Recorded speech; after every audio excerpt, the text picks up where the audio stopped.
Hello and welcome to Middle Aged Bobo.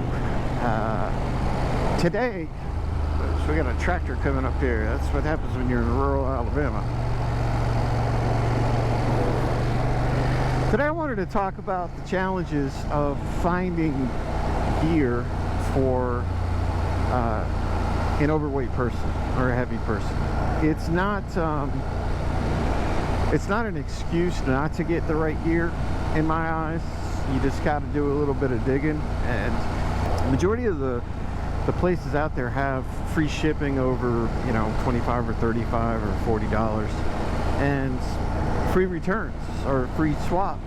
So, you know, use the charts, and I dig into the reviews. The reviews will tell you if it's true to size a lot of the time. Now, you know, I've not been burned yet ordering. I've ordered almost all my gear from Revzilla. And I currently, my gear lineup is going to be, and I'll dig into what they are and my opinion on them exactly. I'm just going to talk by name today, not even the model number. I've got a Joe Rocket textile jacket that's got a liner that for Alabama is plenty warm. You know, usually I'll throw some long underwear on or a sweatshirt underneath it if it's really chilly out, but it's perfect for late fall, winter, and early spring. This year actually was a mild year, so I wore the jacket straight into actually last week was the first time I wore my mesh jacket. Now I swap out my riding times. It's 7:30 in the morning Central Time, and it's 73 degrees on the clock. So I swap out my riding time. I go earlier in the morning because it gets, you know, it's in the upper 90s and super humid in the afternoon. So it's just, I don't enjoy it. I ride for enjoyment. I don't ride for necessity.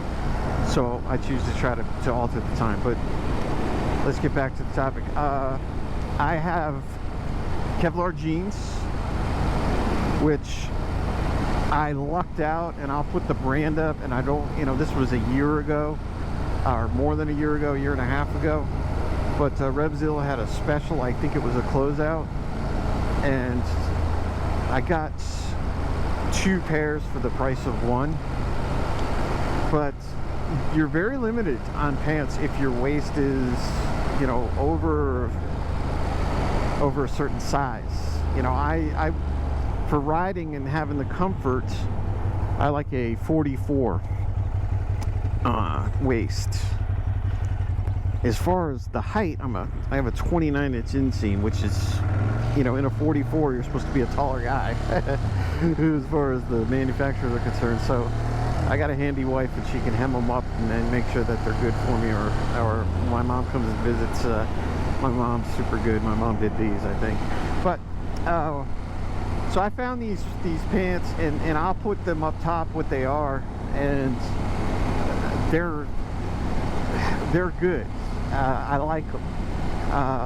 The negatives of the pants, without getting into details, you know, I'll review, because this is not a review. They're warm and they're heavy. You know, they're a little on the heavy side, and I got them a little big so that they're comfortable when I'm seated on the bike. So I got to really cinch my belt up when I'm walking around, because they're a little bit on the, not baggy, but they're loose, and they'll fall down. And but other than the warmth, I mean, they're on the warm side, but I ride with them all summer. It's the only riding pants that I have. I have 2 pair, and you know, I love them. They have the pads in the knee, or the pockets, I should say, that you can actually put knee armor in, and I've not ordered knee armor yet, and the main reason is because the pad for me being shorter in the leg, the pads are going to run a little bit low. Now when I'm sitting down, the pocket is right where it needs to be, but you know, when you're falling off a bike, you know, there's a great chance that, you know, your knees are not going to be bent the same way. You know, I just, you know, I've not had to test, knock on wood, any of my gear. I wear Alpine Star gloves and they're I'll put the exact model up top. I like the gloves, but I had to do some refinement. They have inside stitches.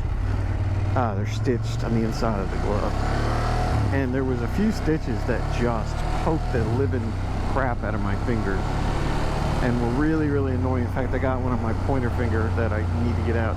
So you got to kind of turn it inside out and either use a lighter and burn the tip of the stitch back, or just snip it, you know, and just be careful because your gloves will fall apart. But I've had these a year and a half. They seem to hold up. The thumb is super long. I guess people with, this size glove have huge thumbs. I don't know if I just don't have a big thumb or what the deal is, but and then I have riding boots, which I'll do a review on, and I choose to the ankle high boots. I wear gear every single time I ride. Like I said earlier, I have fortunately not been down super bad. I've been down one time, and that was a stupid mistake. I overhit my front brake and plowed into the, and I was on grass. I was driving on grass, and I slammed the front brake on like a fool, and next thing I know, I'm laying on the ground and my bike's on its side. No major damage to me, of course, and no damage to but I didn't wear gear back then. I had no gear on, and I still went for a ride with a couple buddies of mine after that, and there was an area on the highway that kind of broke.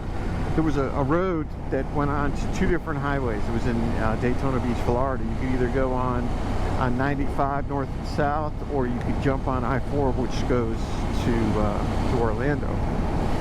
And we were riding, and then we decided last minute to go toward Orlando, and one of my buddies, which was borrowing a motorcycle from a friend, wearing no gear other than a helmet,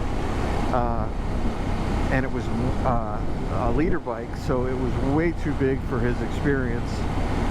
He was going the wrong way, so he decided to cut over, and he cut across that V of that danger zone where all the debris falls, at an intersection type thing that we avoid.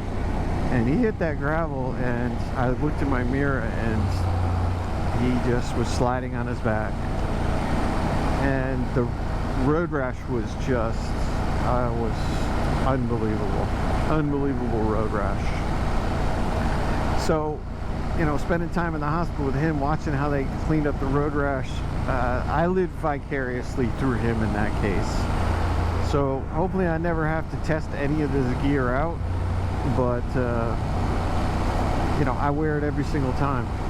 And I kind of rambled on this video. To be honest with you, I'm having some trouble because it's a beautiful day out, and I'm trying not to take the joy of riding away by doing these videos.